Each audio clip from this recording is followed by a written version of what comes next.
Making buttercream roses. Okay, so some of the equipment that you'll need.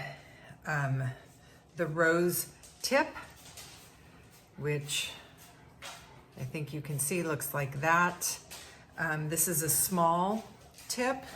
In my pastry bag, I have the same shape tip, but it's a larger tip to make larger size roses. So that's what I'm gonna use. In addition to that, a small round plain tip to make the stamen of the rose. If you have a flower nail or rose nail, as they're called, this can be helpful for forming the rose, but it's not necessary. Then another tip is the leaf tip, which looks like this for you making the leaves around the base of the roses. Okay, then what I like to do is cut out some small squares of parchment, and these are what I'm going to use to pipe my individual roses onto each one. Depending on what you're decorating, if it's a cake, it's helpful to do it like this, and then you chill each individual rose and transfer it onto your cake.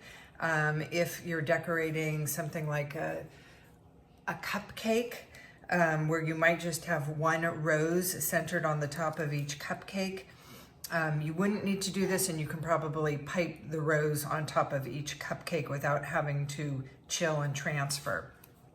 Okay, the other thing is, if you don't have the nail, you can work with your pieces of parchment on top of your turntable to spin it and work that way, or you could just have your square down on your work table and spin it by hand. I'm going to show you with the nail. First thing I'm going to do on my parchment squares is pipe the stamen using my small round tip. So it's got a wide base, and then I pull up and make a pointed form, sort of conical in shape. And like I said, that's going to be the stamen of the rose, the center of the rose, inside the petals. Take your rose nail, put a little piece of buttercream on it. That's going to work as glue for your parchment paper so it doesn't move around. Take one of your squares of parchment,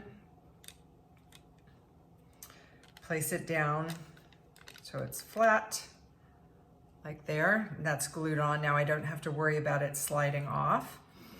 Then I have my pastry bag with my rose tip. Twist it up tight. It's a little hard when you have the nail in the other hand, but get it nice and tight. Now the pointed, smaller side of the pastry opening is what you want facing up, because that's going to make the finer edge of each rose petal. Now the first rose petal, you're going to go around in a circular motion, and you can spin the nail in between your thumb and forefinger. Place the pastry tip at the base of your stamen. And for the first petal, I'm going to go about 3/4 of the way around.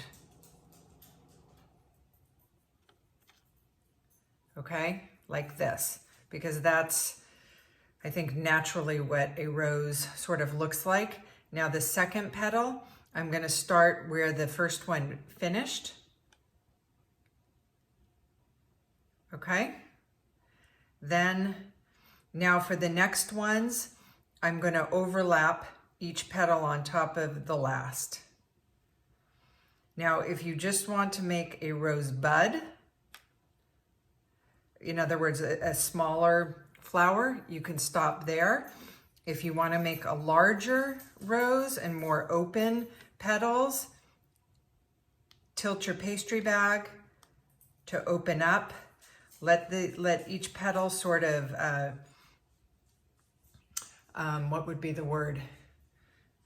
just sort of flow naturally as an open rose does. And I'll do one more petal over here. And there you have it. Okay, then you can carefully remove your parchment square. I'm just going to put it on a piece of cardboard. And then I would continue to do that for each rose. Like I said, as many as you need. Then this can go into the refrigerator. You chill it. After it's chilled, using an offset spatula, you can easily lift each rose up and place it onto your cake for decoration. Okay, let's do one more. So I still have a little bit of buttercream on my nail. Get my square on, glue it down. Get my pastry bag. First petal is going to go about 3/4 of the way around. Release. Next. Next. Next. And there's a smaller rose. Take it off carefully, put it down, and chill those. Okay, for the leaves, I have the leaf tip in now. The leaves I would ordinarily pipe directly onto the cake after I've transferred my roses to the position where I want them. But since I don't have a cake, I'm just going to show you how I do it on my squares of parchment. So say this is a rose. You want to have some leaves at the base of it. I like to situate, I think 3 leaves is nice, coming out from the base of the rose. Okay, I'll do it on here. This one I'll just do 2 leaves next to each other.